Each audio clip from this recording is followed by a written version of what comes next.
اللهم اجعل جمعنا هذا جمعا مرحوما وتفرقنا من بعده تفرقا معصوما لا تجعل اللهم فينا ولا معنا شقيا ولا مطردا ولا محروما اللهم ارزقنا العلم والعمل والإخلاص فيهما يا أرحم الراحمين اشرح لي صدري ويسر لي أمري واحلل عقدة من لساني يفقه قولي أما بعد. Nazar masjid, Imam Nadir, tuan-tuan imam, ahli jawatan puasa dan juga pentadbiran, tuan-tuan muslimin muslimat yang dirahmati lagi dimuliakan. Assalamualaikum warahmatullahi taala wabarakatuh. Alhamdulillah, puji dan syukur kita panjatkan setinggi dan selayaknya pada Allah Ta'ala yang mengizinkan kita berkumpul bertemu pada pagi ini, diberi taufik memulakan pagi dan hari kita dengan ketaatan, dengan amal-amal yang saleh. Semoga tahun baru hijrah 1448 memberikan kita kebaikan dan kekuatan untuk terus istiqamah melakukan ketaatan dan amal yang saleh sampailah masa kita bertemu dengannya. Ya Rabbal Alamin. Perbincangan pada pagi ini insya-Allah kita ambil satu surah daripada Al-Quran. Surah tersebut berkait dengan musim ketaatan yang baru saja berlalu, iaitulah ibadah haji. Dan ada satu surah dalam Al-Quran yang Allah Subhanahu wa taala namakan sempena rukun Islam. Dan inilah satu-satunya surah yang dinamakan dengan rukun Islam, iaitu surah Al-Hajj. Kita tidak ada di sana surah salat ataupun puasa ataupun surah zakat. Tetapi ada surah yang khusus yang disebut sebagai Al-Hajj. Dan apabila kita melihat para mufassirin menyebut tentang surah ini, kita dapati dia ada beberapa keistimewaan. Pertama yang kita sebutkan, satu-satunya surah yang dinamakan sempena rukun Islam. Kemudian surah Al-Hajj disebut oleh para ahli tafsir sebagai surah yang mempunyai banyak variasi. Walaupun dikategorikan sebagai surah Madaniyah, turun kepada baginda selepas daripada hijrah, tetapi para mufassirin menyebut ada juga ayat-ayat yang turun di Mekah dan ada ayat yang turun di Madinah. Ada ayat yang turun pada waktu siang. Ada ayat yang turun dalam surah ini kepada baginda sallallahu alaihi wasallam pada waktu malam. Ada ayat yang turun pada musim panas, ada ayat yang turun pada musim sejuk. Ada ayat yang turun ketika baginda bermusafir. Ada ayat yang turun ketika baginda bermukim. Ada ayat yang turun ketika perang. Dan ada ayat yang turun ketika aman. Jadi ini antara variasi dan kepelbagaian yang unik yang ada dalam surah Al-Hajj. Kemudian surah Al-Hajj juga satu-satunya surah yang ada 2 kali sujud sajdah. Ayat yang ke-18, Alam tara anna Allah yasjudu lahu man fis samawati wa man fil ard. Apabila kita baca ayat ini, kita digalakkan untuk sujud. Disebut sebagai sujud tilawah. Kemudian pada ayat yang ke-77, surah Al-Hajj ada 78 ayat. Ayat yang ke-18 ini ayat sajdah yang pertama. Kemudian ayat yang ke-77 ini ayat sajdah yang kedua. Tak ada mana-mana surah dalam Al-Quran yang ada 2 kali ayat sajdah melainkan surah Al-Hajj. haji, menunjukkan ibadah haji ataupun surah ini mengajak untuk kita semua kembali tunduk kepada pencipta kita, ya, Allah Subhanahu wa taala. Untuk kita memahami surah Al-Hajj, ya, ada baiknya untuk kita sebutkan sedikit latar belakang yang berkait dengan surah ini. Untuk kita memahami surah Al-Hajj, mari kita ambil surah ini dari segi memahami surah Al-Hajj dari segi mengajak manusia kepada Allah Subhanahu wa taala. Kita ulang lagi sekali. Kita cuba untuk memahami surah Al-Hajj dari aspek mengajak manusia kepada Allah ataupun dakwah. Jadi kita cuba melihat membaca surah ini dengan menghadirkan makna mengajak manusia kepada Allah Subhanahu wa taala. Sebelum ini kita pernah sebutkan dalam setahun ada 2 kali musim ketaatan. Yang pertama musim Ramadan, yang kedua musim haji. Kedua-dua musim ini mempunyai matlamat dan juga objektif yang berbeza. Sebagai contoh, musim ketaatan Ramadan kita kata sinonim dengan i'tikaf, ibadah i'tikaf. Yang mana i'tikaf itu ada makna melazimi ataupun menempati sesuatu tempat. Jadi musim Ramadan sinonim dengan berhenti. Kita melazimi tempat, kita berhenti supaya kita dapat gunakan keadaan itu untuk belajar, talaqi wahyu, mendalami, mencari dan menggali nilai-nilai yang ada di dalam Al-Quran, menambahkan ilmu dan kefahaman wahyu yang Allah Ta'ala turunkan, kemudian masuk kepada musim haji. Musim haji adalah tentang pergerakan. Kalau Ramadan kita berhenti untuk belajar, mencari petunjuk dan nilai, menambah ilmu dan kefahaman. Musim haji untuk kita bergerak, menyampaikan, kita berkongsi, kita berdakwah. Jadi pada data belakang ini, bila kita tengok surah Al-Hajj, kita melihat dari segi mengajak manusia kepada Allah Subhanahu wa taala. Jadi insya-Allah kita tengok surah Al-Hajj untuk sama-sama kita mengambil makna dan latar belakangnya ialah mengajak manusia kepada Allah Subhanahu wa taala. A'udzubillahi minasyaitonir rajim. Bismillahirrahmanirrahim. Ya ayyuhan nasu taqu rabbakum inna zalzalatas sa'ati syai'un 'azim.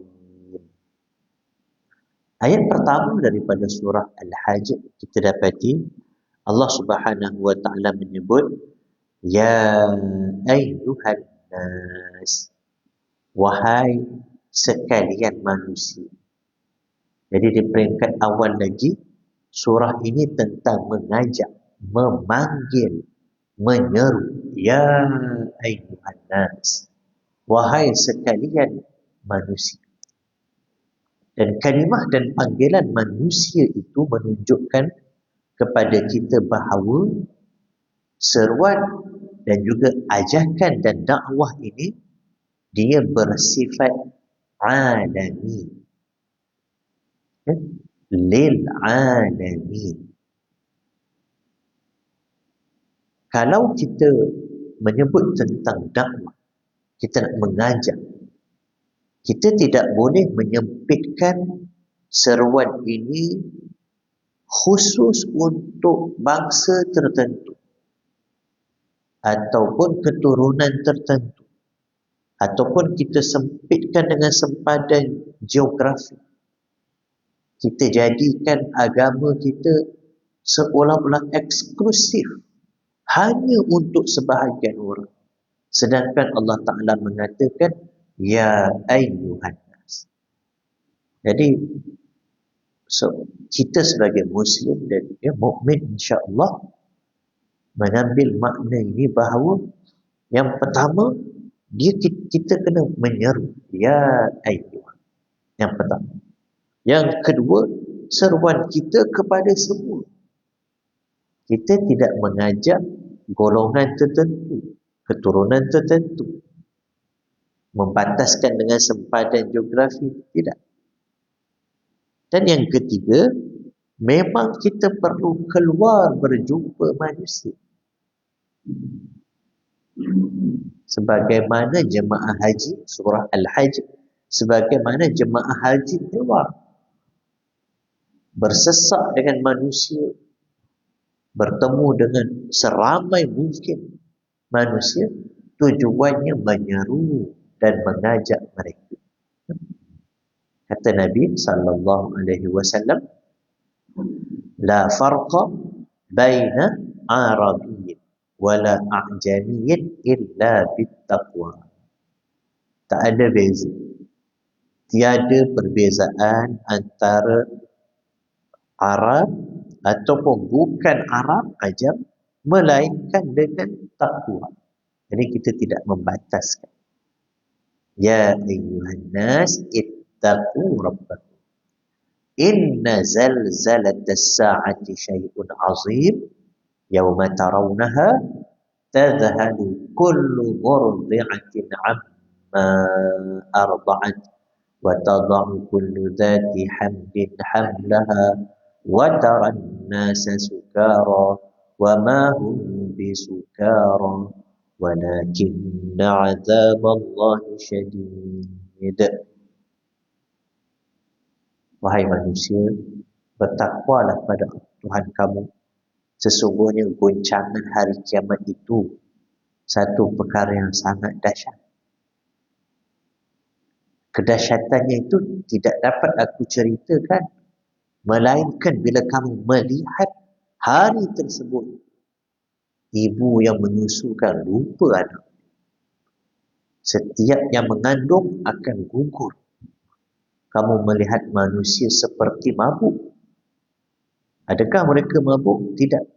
Wa ma hum bisukara. Mereka sebenarnya tidak mabuk, tetapi azab Allah. Baik. Seruan kita yang pertama ialah mengajak manusia kepada hari akhirat, yang menjadi maksud serta tujuan semua manusia. Bila kita mengajak, kita sebenarnya mengingatkan manusia akan sampai satu hari kamu akan tinggalkan dunia ini. Kamu akan menuju ke satu hari yang disebut sebagai hari akhirat. Hari kebangkitan. Itulah tujuan dan perjalanan kita semua. Itulah destinasi kita semua.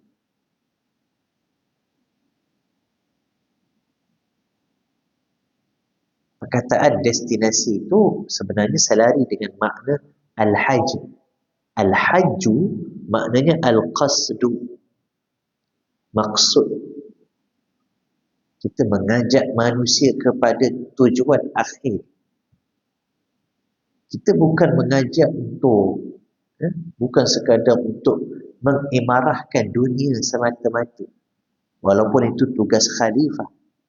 Tapi akhirnya kita mesti menyebut nilai akhirat. Alhamdulillah Rabbil Alamin Ar-Rahmanir Rahim Maliki Yaumiddin. Terus kepada nilai akhirat. Itu surah Fatihah awal dia. Mengingatkan kita tentang Yaumuddin. Dulu masa kita baca sirah Nabi kita, Nabi Muhammad sallallahu alaihi wasallam, baginda setelah diturunkan wahyu, 3 tahun pertama itu disebut dakwah secara sembunyi, ataupun saya suka gunakan dakwah secara pilihan. Nabi pilih di peringkat awal, tengok siapa yang ada kualiti untuk membawa risalah ini. Jadi 3 tahun pertama Nabi pilih dakwah secara pilihan. Selepas 3 tahun Nabi memulakan dakwah secara terang-terang. Yang pertama, baginda naik ke Bukit Safa. Baginda memanggil semua kabilah Arab. Ya Bani Abdul Manaf, Ya Bani Abdul Muttalib, Ya Bani Qadis. Antara kalimah pertama yang baginda ungkapkan ketika memulakan dakwah secara terang-terang ini, antara kalimah pertama yang baginda sebut ialah inni unzirukum baina yaday azabin syadid. Aku bagi peringatan bagi yang engkar akan sampai satu masa azab yang dahsyat. Kita baca surah Al-Hajj, ya, wa ma hum bisukara walakin azaballahi syadid. Jadi ini makna pertama. Bila kita mengajak, pastikan sebenarnya kita membawa nilai akhirat.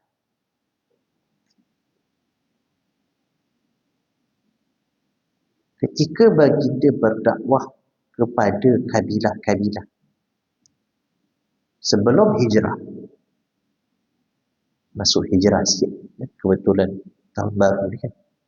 Sebelum hijrah, baginda berjumpa dengan kabilah-kabilah Arab yang datang pada musim haji. Musim haji juga, ya. Mereka datang ke Mekah dan Nabi ambil peluang tersebut untuk berjumpa dengan kabilah-kabilah yang datang ini, membuka tawaran kepada kabilah-kabilah ini untuk mereka menerima baginda dan membawa baginda ke negeri mereka supaya negeri mereka boleh dijadikan tapak, ya, tempat untuk baginda menyebarkan risalah. Dalam sebahagian kitab sirah, antaranya Rahib Ar-Rahibul Makhluk karangan Syekh Safiyur Rahman Al-Mubarak Furi, baginda berjumpa lebih 26 kabilah. Jumpa kabilah. Bila Nabi jumpa, Nabi perkenalkan diri, dia Rasulullah. Nabi baca beberapa potong ayat Quran. Nabi mengajak kepada tauhid la ilaha illallah. Kemudian Nabi buka tawaran. Nak tak kamu ambil aku pergi tempat kamu? Tempat kamu dijadikan markas, ya, tapak untuk aku bawa risalah Tuhanku, kata Nabi. Jumpa Banu Hanifah, tolak. Jumpa Banu Amir ibn Sa'sa'ah, tolak. Jumpa Bani Kalb, tolak. Jumpa Murrah, jumpa Ghassan, kabilah besar, semua tolak. Tiba-tiba daripada satu kabilah namanya Bani Amir, bila dia dengar pidato Nabi, ya Rasulullah, baca Quran, mengajak pada akhlak, mengajak kepada tauhid. Salah seorang pemimpin Bani Amir ini namanya Bahirah ibn Firas. Dia kata kepada orang kanan dia, kalau aku ambil budak, dia panggil budak. Masa tu umur Nabi 50. Umur Nabi masa tu 50 ataupun 51. Dia kata, kalau aku ambil budak ni, aku boleh gunakan dia untuk menguasai semenanjung Arab. Wah, dia faham ni, dia tahu apa Nabi bawa ni boleh menguasai. Dia ada satu visi, dia ada satu kebijaksanaan. Dia memang pemimpin yang kita kata berpandangan jauh. Cuma salah guna. Dia kata kalau aku ambil budak ni, kita boleh guna dia untuk menguasai Arab.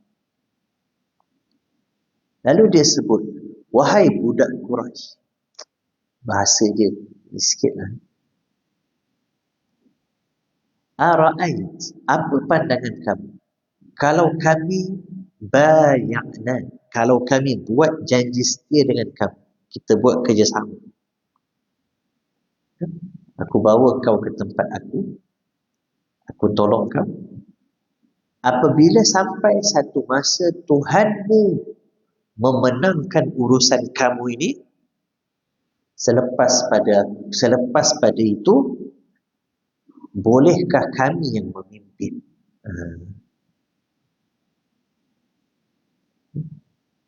Nabi mengajak kepada tauhid, kepada akhirat. Tapi dia melihat keuntungan dunia.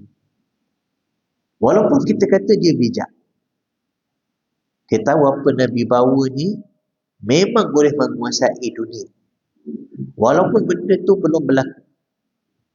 Tapi dia boleh cakap, nanti bila engkau dah menang, adakah kami yang akan memimpin selepas engkau? Nabi pun jawab, al-mulku lillah, yada'uhu haitsu yasha.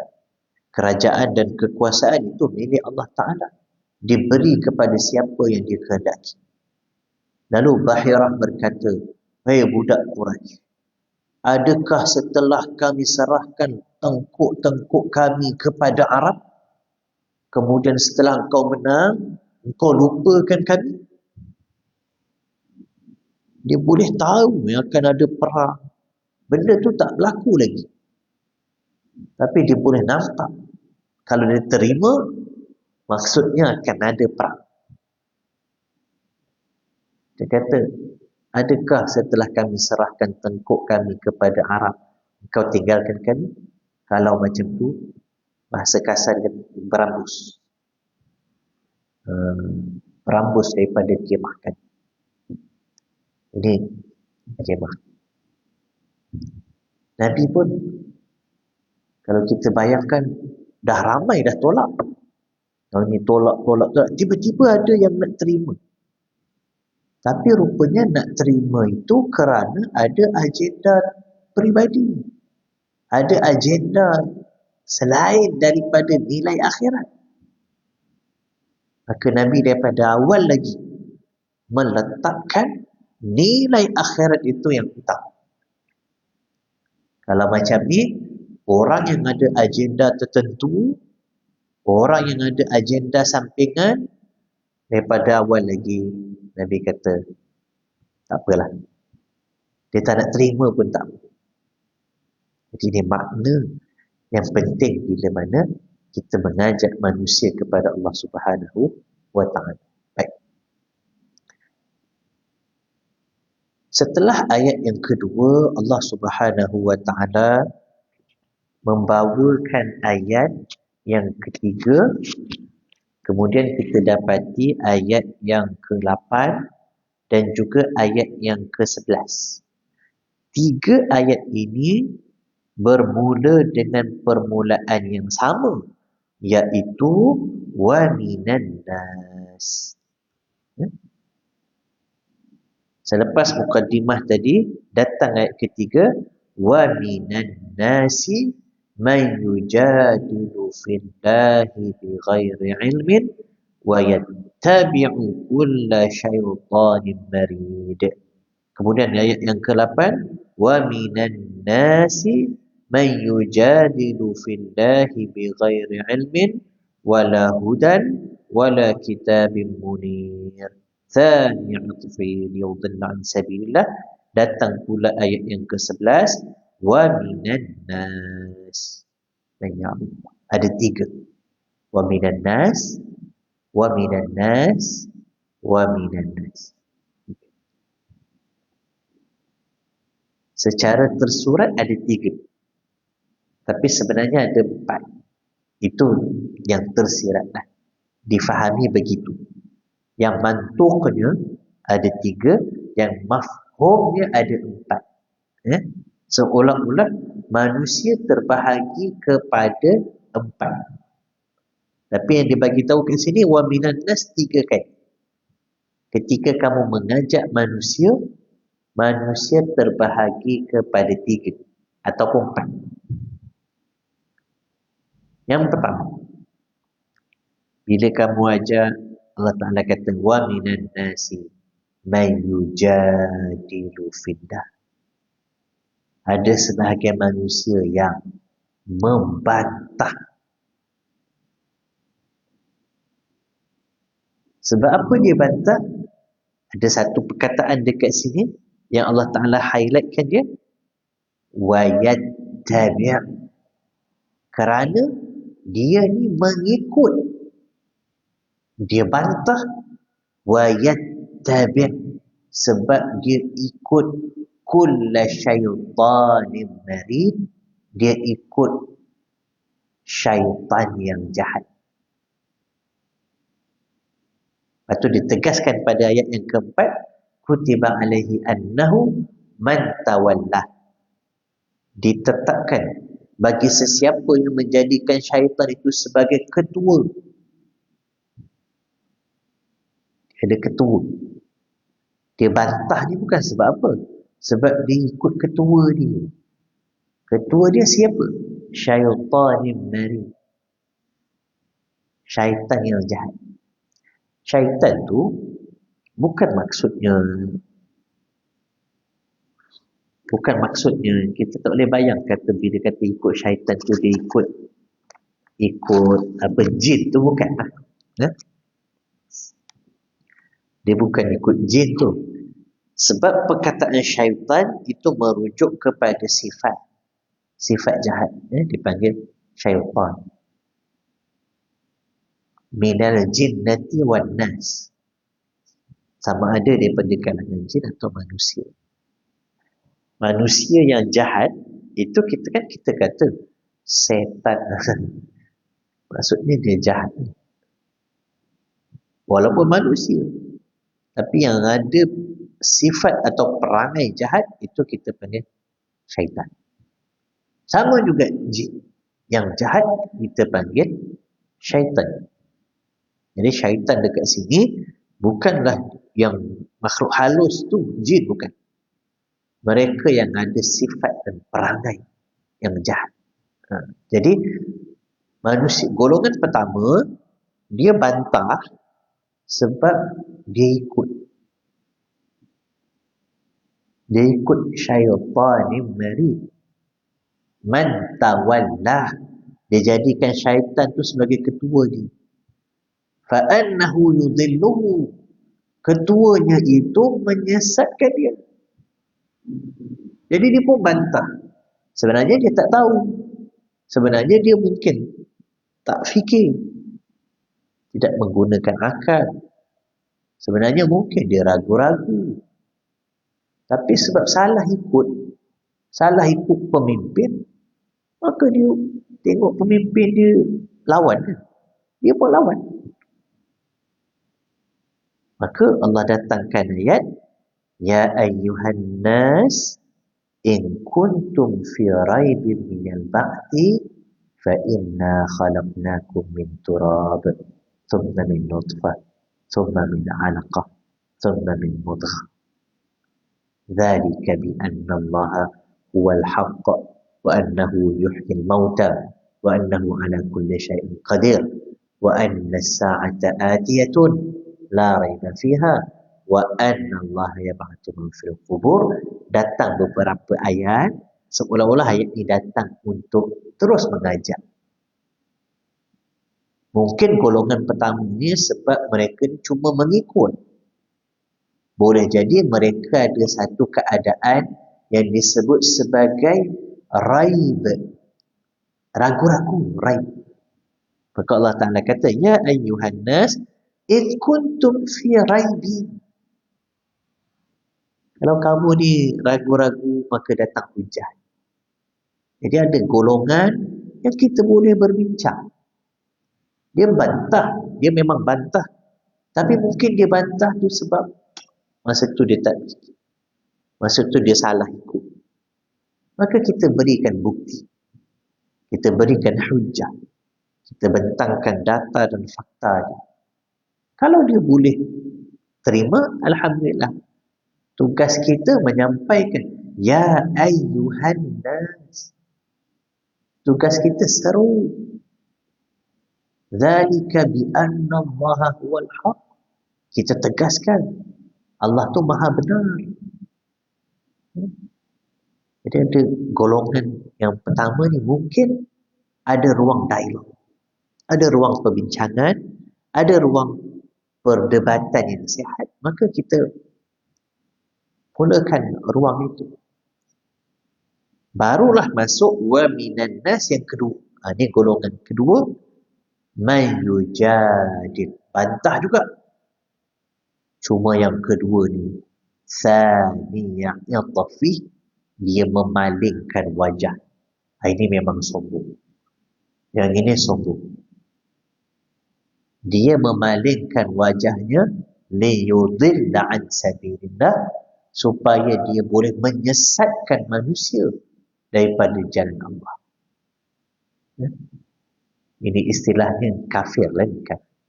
Memang engkar tu. Ini memang nak, golongan kedua ni kita kata dia memang nak lawan. Liyudilla an sabilillah. Dia bukan bantah sebab dia tak tahu ke. Tak, dia sombong. Saniya'nya tafih, dia memalingkan.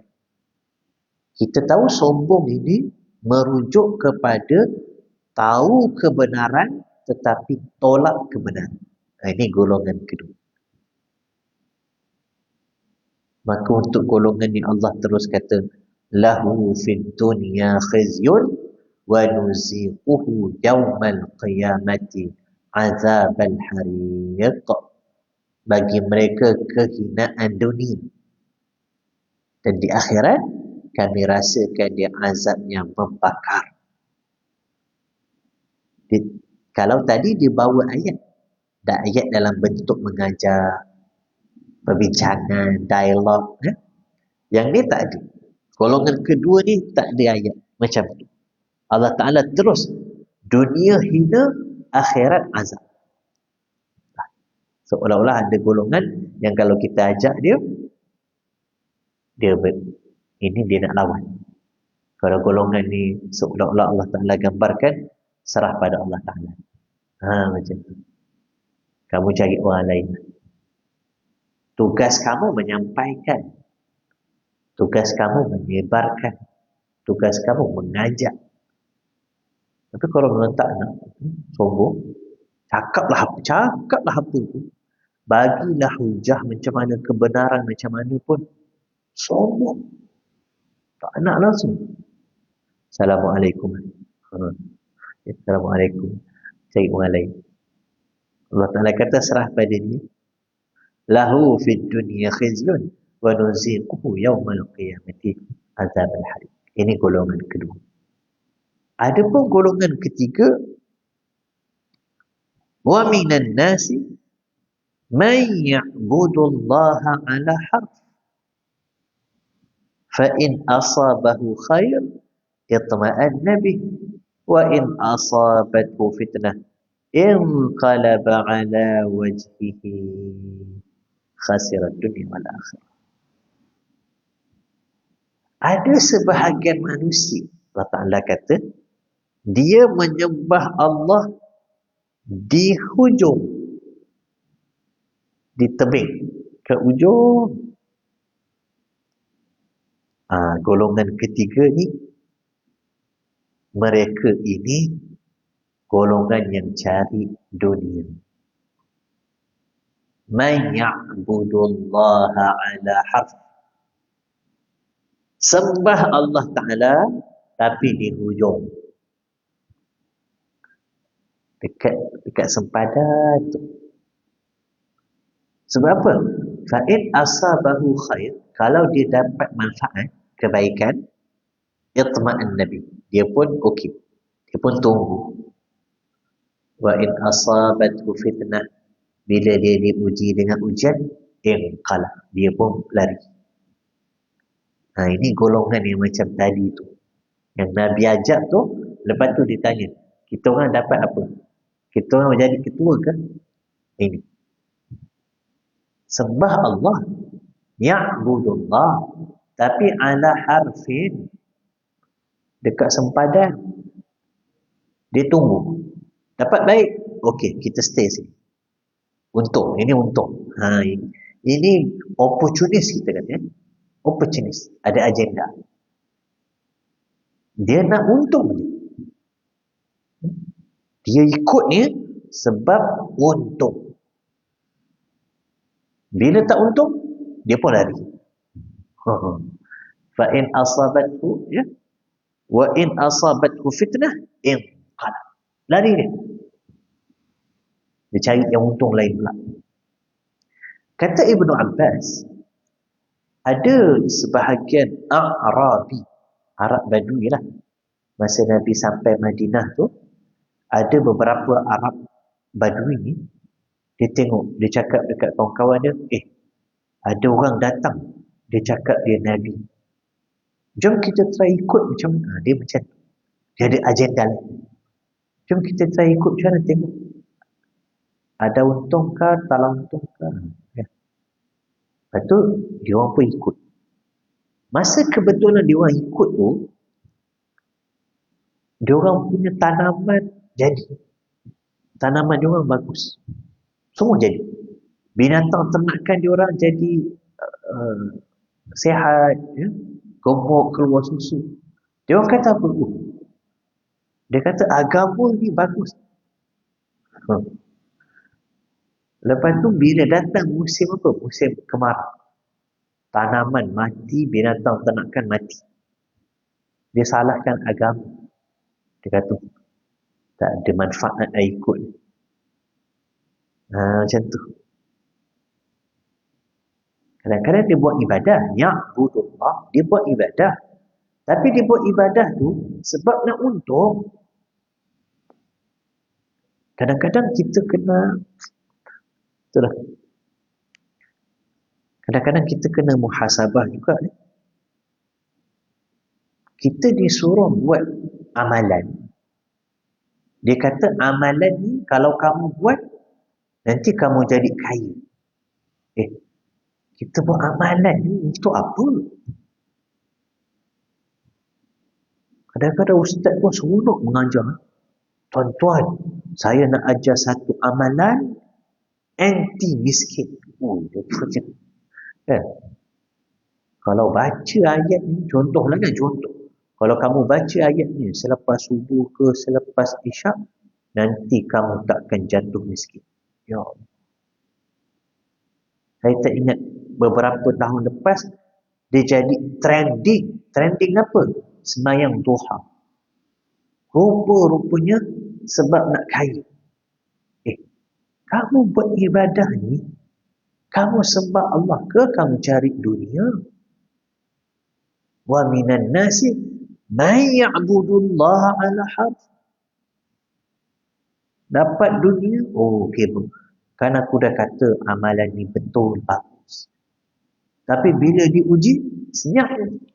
Kalau tak nampak mata hidung. Kadang-kadang kena hati-hati juga. Ya? Bukanlah kita kata, kita tolak. Bukan begitulah. Amal, at the end of the day, ibadah tu bagus. Baca Quran tu bagus. Tapi kita tak nak hanya sekadar cari untung. Dia bagi satu ayat, dia kata ayat ni awak gantung kat kedai. Gantung je. Lepas tu laris. Ada macam tu. Apa ayat tu sebut, apa makna dia, apa pengajarannya, langsung tak tengok. Ayat 1000 dinar. Tak apalah maknanya. Tapi maknanya bila baca wa may yattaqillah, tentang takwa.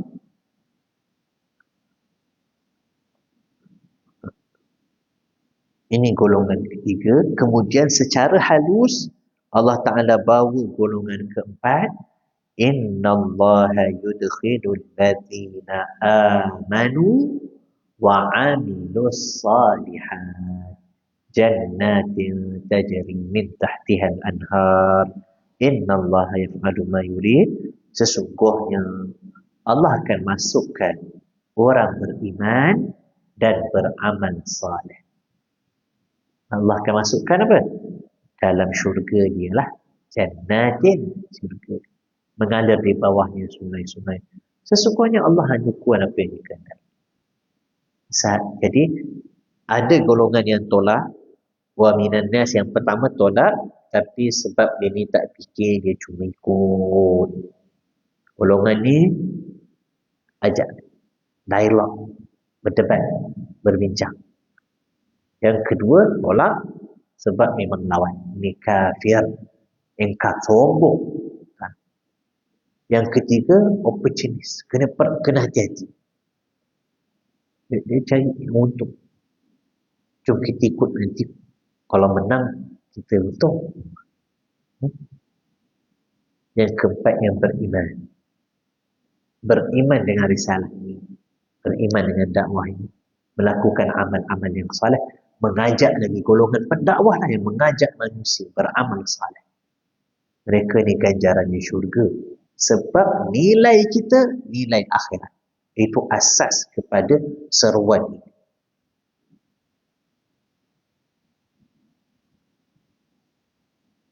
Kita berhenti di situ. Sampai 14. Ada rezeki, kita sambunglah yang seterusnya. Mudah-mudahan ada manfaat.